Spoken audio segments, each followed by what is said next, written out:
This is my PXE boot setup. The Raspberry Pi is the PXE server and has a bunch of things installed. And then these three clients are going to connect to retrieve the installation files and configuration. They're all connected through the local network with the switch. And I will leave the link to the blog post containing all the setup and steps on the description of the video. Let's start.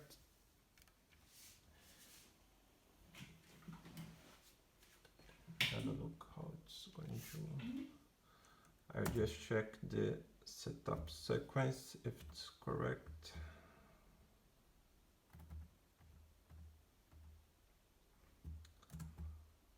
That's it.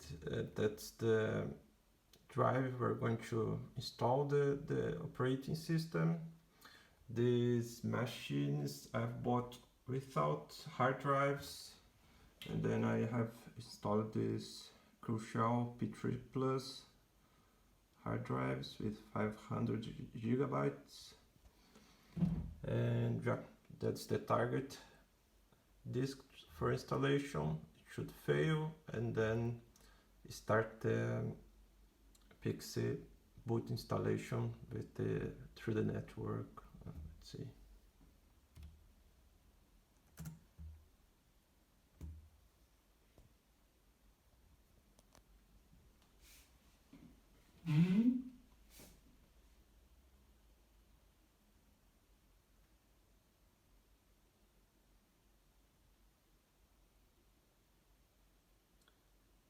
So it started, it picked the IP address from the DHCP, configured in Raspberry Pi, and then started to download the Linux kernel and the init RD, and it's going to mount a file system in memory, and it's going to work like a minimalistic operating system to start the boot process. I've just one operating system available as demonstration. So I set the timeout to 1 second just to start automatically the default operating system.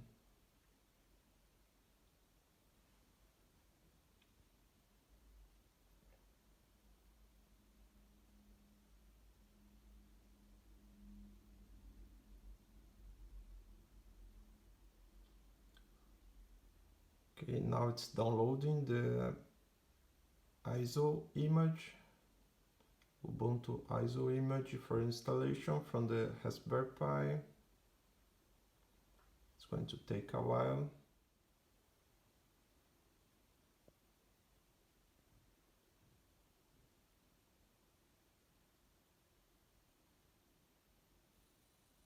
Okay, download is completed. It's going to start to mount the image and start the installation.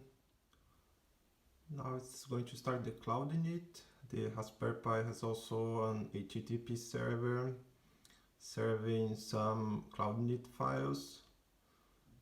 That means it's going to be a fully unattended installation. This cloud init configuration file has various information about the initial configuration, like the host name, the language and keyboard configuration, default user and so on, password and so on. So it's going to go on, and instead of asking for this configuration manually to be manually inputted, it's going to read the cloud init configuration files and go on with the installation.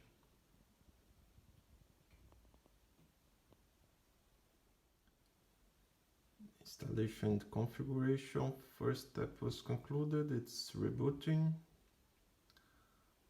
And now from the main disk that it was just installed,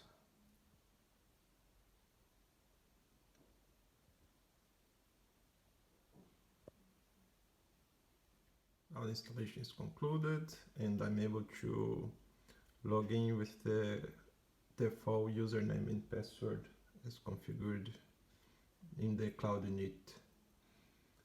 Remembering that the link with the description and the steps used in this setup is on the description of the video.